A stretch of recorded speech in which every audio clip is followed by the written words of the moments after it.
In a world where time defeats every fighter, where youth rises and legends slowly fade into memory, there comes a moment that breaks every expectation. A moment where experience refuses to disappear and history steps back into the cage. Inside Saitama Super Arena, beneath blinding lights and the roar of thousands, two paths collided.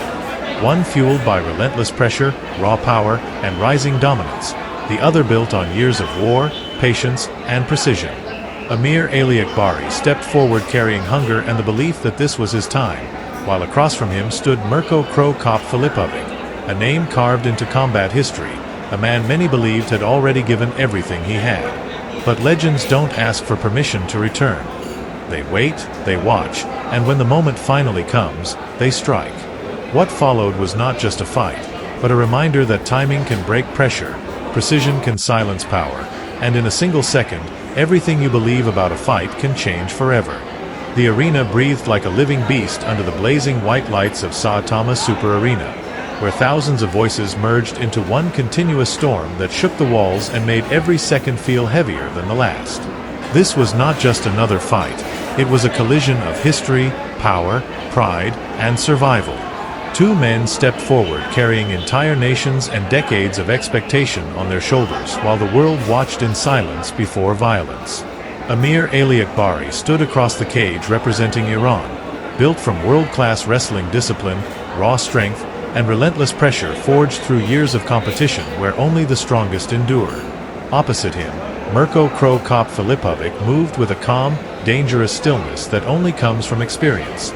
A man whose left hand had become a symbol of endings and whose presence alone could alter the atmosphere of any fight. The belt was carried forward under shining lights, designed with two dragons facing each other, locked in eternal opposition like destiny refusing compromise.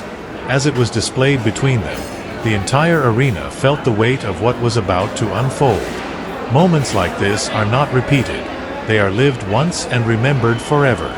The referee stepped in, rules were spoken, but they felt distant, almost irrelevant. Rules rarely control men who have already accepted violence as language and survival as purpose. As the final instructions faded, both fighters locked eyes, and everything else disappeared. From the opening seconds, Cro Cop moved with measured intelligence, keeping weight on his lead leg and reading distance like a strategist studying every inch of space. Amir advanced forward with heavy intent, trying to cut off escape routes and force the veteran into a corner where strength and pressure could take over. The early exchanges were small but meaningful. Feints, low kicks, subtle shifts of weight, and calculated steps that revealed more about their intentions than any wild exchange ever could. The crowd began to understand this would not be chaos, but calculation slowly transforming into destruction. Amir pushed forward with growing confidence, closing distance and attempting to trap Cro Cop near the ropes, where wrestling control could dominate. Yet every time he stepped in, Cro Cop answered with perfect timing and subtle angles, shifting just enough to avoid danger while keeping his weapons ready. A sudden left kick from Cro Cop served as a reminder that even a single moment of hesitation could change everything. Amir absorbed the pressure and continued advancing, refusing to give space or rhythm. As the minutes passed, Amir increased his intensity, cutting off movement and forcing exchanges where he could impose his physical strength. Cro Cop remained composed, never rushing, never panicking, always watching, always waiting, as if he could see the exact second the fight would turn. A brief clinch near the boundary brought sharp knees exchanged in tight space. Amir absorbed them without retreat, while Cro Cop used every second to measure reactions, timing, and patterns. He was not just fighting the man in front of him. He was fighting tendencies, openings, and the invisible rhythm of the fight itself. The crowd grew louder with every exchange, tension rising like a storm about to break. Amir continued pressing forward, believing constant pressure would eventually disrupt the veteran's rhythm.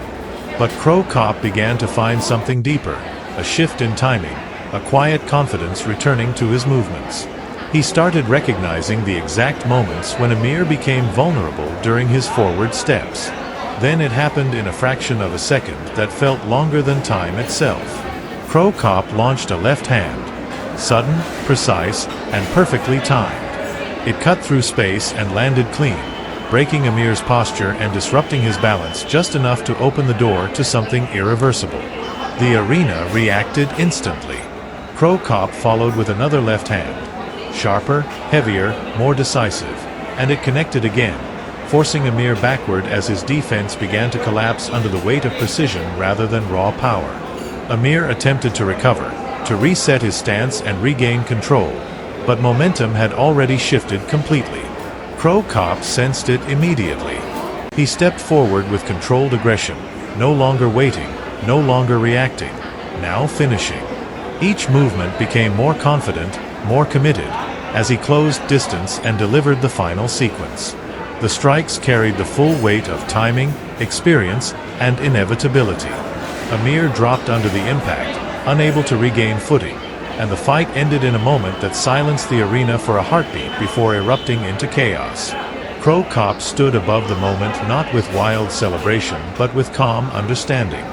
This was not just a victory, it was redemption for a career many had already declared finished. Amir remained on the canvas briefly, processing not just the loss but the reality of facing a legend at full precision. When he rose, there was no anger, only reflection and quiet respect. The crowd shifted from shock to admiration. Even in defeat, Amir had shown heart, courage, and relentless pressure against one of the most dangerous strikers in the sport. Cro Cop's corner erupted with emotion as years of doubt dissolved in a single decisive performance. Replays revealed the truth in detail. The footwork, the angle, the feint, the sudden left hand, the follow-up, and the collapse of distance that turned a competitive fight into a defining finish. As the aftermath unfolded, the arena slowed, almost reverently. Medical staff entered to check on Amir, who sat upright, breathing deeply, eyes distant as he replayed the moment in his mind. Across the cage, Cro Cop remained composed, scanning the crowd not for approval but acknowledgement. When the referee raised his hand, the roar that followed was not just noise, it was recognition of endurance, legacy, and experience. The belt, with its twin dragons, was fastened around Cro Cop's waist. His posture shifted, not into pride, but into quiet confirmation. He had walked through doubt and emerged still standing. Amir stepped forward and extended his hand. Cro Cop met it instantly. No hesitation, no theatrics, just respect. Two fighters, one truth. Inside the cage, nothing is given. When asked how the victory felt, Cro Cop paused before answering simply, earned. Amir, when given the microphone, responded with equal clarity. He was better tonight, but this is not the end of my story. And in that moment, the narrative extended beyond victory and defeat. As the crowd filtered out into the night, conversations echoed through the air. They had not just witnessed a knockout, they had witnessed a moment. A reminder that greatness is never permanent, but it is never gone either. It waits, it adapts, and when it returns, it does not ask permission. It simply ends fights with a single perfect strike, one that echoes far beyond the cage and lives on long after the noise fades.